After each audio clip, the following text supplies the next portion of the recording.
Hello' মৰমৰ ছাত্ৰ-ছাত্ৰীসকল, আজি আমি তোমালোকৰ পঞ্চম শ্ৰেণীৰ ইংৰাজী কিতাপখনৰ 21 নং পৃষ্ঠাত থকা জয় অফ হেল্পিং নামৰ লেচনটো অসমীয়াত আলোচনা কৰিম। দ্য জয় অফ হেল্পিং মানে হৈছে সহায় কৰাৰ আনন্দ। দ্য স্কুল বেল ৰেং, স্কুলৰ বেলটো বাজিছিল। Raju, Nita and Gita rushed to school as they were getting late. Raju, Nita আৰু গীতাহঁতে খৰধৰকৈ স্কুললৈ দৌৰ মাৰিছিল কাৰণ সিহঁতৰ পলম হৈছিল। The morning assembly was about to begin. ৰাতিপুৱাৰ প্ৰাতঃসভাটো প্ৰায় আৰম্ভ হ'ব ধৰিছিল। Somehow they managed to join the assembly. কোনো মতে সিহঁতে প্ৰাতঃসভাত যোগদান কৰিব পাৰিছিল। At the end of the assembly, the headmaster announced. প্ৰাতঃসভাৰ শেষত প্ৰধান শিক্ষকে ঘোষণা কৰিছিল, I have something very important to tell you.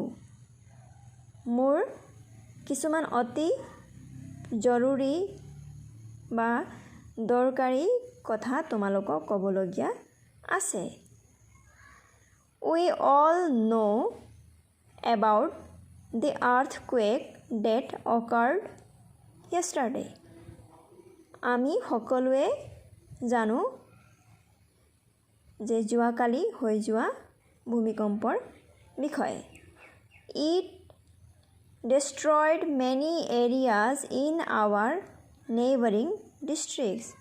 এই ভূমিকম্পটোৱে আমাৰ ওচৰৰ জিলাসমূহৰ বহুতো ঠাই ধ্বংস কৰিছে। People have lost their homes and belongings. ভূমিকম্পৰ ফলত মানুহবোৰে সিহঁতৰ ঘৰ আৰু বস্তু বাহিনী হেৰুৱাইছে। Many people have died.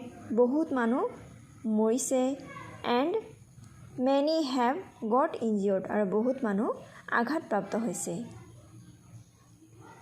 So, we must help these people. গতিকে আমি সেইখিনি মানুহক সহায় কৰিব লাগিব। Please contribute whatever is possible for you. অনুগ্ৰহ কৰি যোনে যিমান পাৰে বা তোমালোকৰ পৰা যিমান সম্ভৱ হয় দান বৰঙণি আগবঢ়াবা। You can give food items, fresh or dry, water bottles, clothes, money, etc. তোমালোকে খোৱা বস্তু আগবঢ়াব পাৰিবা, সতেজেই হওক বা শুকানেই হওক, পানী বটল, কাপোৰ, টকা পইচা ইত্যাদি। Tomorrow, after morning assembly, we will collect your contributions. অহা কাইলৈ প্ৰাতঃসভাৰ শেষত আমি তোমালোকৰ দান বৰঙণিসমূহ সংগ্ৰহ কৰিম। And a team of teachers and students representing our school will go to the affected area and distribute these items among the earthquake victims. আৰু আমাৰ বিদ্যালয়ৰ ফালৰ পৰা শিক্ষক আৰু ছাত্ৰ-ছাত্ৰীৰ দল এটা সেই ক্ষতিগ্ৰস্ত ঠাইলৈ বা অঞ্চললৈ যাব আৰু সেই ভূমিকম্পৰ কবলত পৰা মানুহখিনিৰ মাজত বস্তুখিনি বিলাই দিব।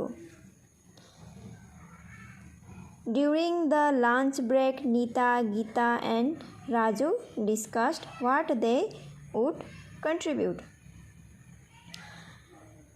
লাঞ্চ ব্ৰেকৰ সময়ত নীতা, গীতা আৰু ৰাজুহঁতে কোনে কি আগবঢ়াব বা কোনে কি দান বৰঙণি দিব সেই বিষয়ে আলোচনা কৰিছিল।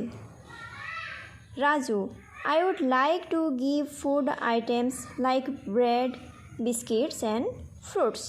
ৰাজুৱে কৈছিল যে মই খোৱা বস্তুবোৰ দিম যেনেকৈ ব্ৰেড বিস্কিটছ আৰু ফল মূল গীতা ডেটছ গ্ৰেট গীতাই কৈছিল অঁ এইটো ভাল হ'ব I will contribute some money and a carton of drinking water গীতাই কৈছিল মই অলপমান টকা আৰু এক কাৰ্টুন খোৱা পানী দিম বা খোৱা পানীৰ বটল দিম Nita please suggest what I should contribute Raju আৰু গীতাৰ কথা শুনি নীতাই কৈছিল যে অনুগ্ৰহ কৰি মোক পৰামৰ্শ দিয়াচোন যে মই কি দান কৰিম Raju why don't you bring some clothes ৰাজুৱে গীতাক কৈছিল তুমি কিয় অলপমান কাপোৰ নানা you can collect some from your neighbors homes too তুমি অলপমান কাপোৰ তোমালোকৰ ঘৰৰ ওচৰ চুবুৰীয়াৰ পৰাও সংগ্ৰহ কৰিব পাৰিবা you can also collect some containers to store food তুমি খাদ্যবস্তু থবৰ কাৰণে কণ্টেইনাৰ্ছো সংগ্ৰহ কৰিব পাৰিবা কণ্টেইনাৰ্ছ মানে আছে কিবা খোৱা বস্তু থবৰ কাৰণে পাত্ৰ এটা বা টেমা বটলো হ'ব পাৰে that will be of great help to the affected people সেইখিনি সেই ক্ষতিগ্ৰস্ত হোৱা মানুহখিনিৰ কাৰণে এটা ডাঙৰ সহায় হ'ব Nita thanks a lot Raju for your suggestions নীতাই কৈছিল তোমাৰ পৰামৰ্শৰ কাৰণে তোমাক বহুত ধন্যবাদ Raju I will try to collect what you suggested মই সেইখিনি বস্তু সংগ্ৰহ কৰিবলৈ চেষ্টা কৰিম যিখিনি তুমি পৰামৰ্শ দিছা Gita can anyone help me bring the bottles of water or shall I ask the shop to deliver them to the school তে গীতাই কৈছিল যে কোনোবাই মোক সেই পানীৰ বটলখিনি অনাত সহায় কৰিব পাৰিবনে নে নাইবা সেই দোকানীজনক পানীৰ বটলখিনি স্কুললৈ আনি দিবলৈ কম নেকি Raju I think you can talk to the headmaster তেতিয়া ৰাজুৱে কৈছিল মই ভাবোঁ তুমি প্ৰধান শিক্ষকৰ লগত কথা পাতি ল'বা next day at school all the children and teachers assembled in the school playground with their contributions পিছদিনাখন সকলো ছাত্ৰ ছাত্ৰী আৰু শিক্ষকসকল নিজৰ নিজৰ দান বৰঙণি লৈ বিদ্যালয়ৰ খেলপথাৰখনত গোট খাইছিল The headmaster thanked all of them for their support প্ৰধান শিক্ষকে সকলোকে তেওঁলোকৰ সহায় আগবঢ়োৱাৰ কাৰণে ধন্যবাদ জ্ঞাপন কৰিছিল The goods van and a team of teachers and students then left for their destination সেই মাল কঢ়িওৱা ভেন গাড়ী গুডছ ভেন মানে আছে মাল বস্তু কঢ়িওৱা গুডছ মানে আছে বস্তু আৰু ছাত্ৰ ছাত্ৰী আৰু শিক্ষকৰ দল এটা তেওঁলোকৰ গন্তব্য স্থানলৈ বুলি ওলাইছিল In an hour they reached the earthquake affected place এঘণ্টামান পাছত তেওঁলোকে সেই ভূমিকম্পৰ দ্বাৰা ক্ষতিগ্ৰস্ত অঞ্চললৈ বা ঠাইলৈ গৈ পাইছিল They were very sad at the plight and misery of the people there তেওঁলোকে যেতিয়া সেই ভূমিকম্পৰ দ্বাৰা ক্ষতিগ্ৰস্ত ঠাইলৈ গৈ পালে তেতিয়া সেই মানুহখিনিৰ দুখ দুৰ্গতি দেখি তেওঁলোকৰ বহুত বেজাৰ লাগিছিল বা মনত বহুত দুখ লাগিছিল They distributed the things among the people. তেওঁলোকে সেই বস্তুখিনি সেই মানুহখিনিৰ মাজত মিলাই দিছিল. Everyone was very grateful to the volunteers for their help. সেই ক্ষতিগ্ৰস্ত ঠাই থকা মানুহখিনিয়ে সহায়ৰ কাৰণে কৃতজ্ঞতা জ্ঞাপন কৰিছিল. The team members felt very happy to have helped the people in distress. সেই দলৰ সদস্যসকল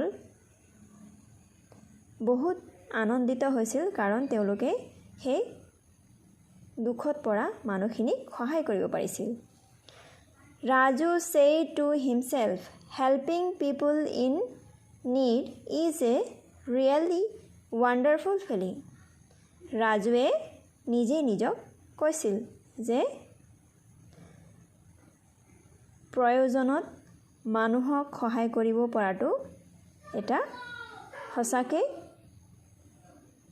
অদ্ভুত আনন্দ বা অনুভৱ বুলি কৈছিল কাৰণ ৰাজুৰ মনত বহুত ভাল লাগিছিল. The next time I see anyone in such a plight, I must try to help.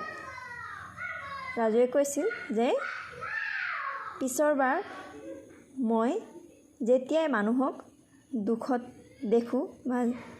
দেখোঁ তেতিয়া মই মানুহক সহায় কৰিবলৈ চেষ্টা কৰিম.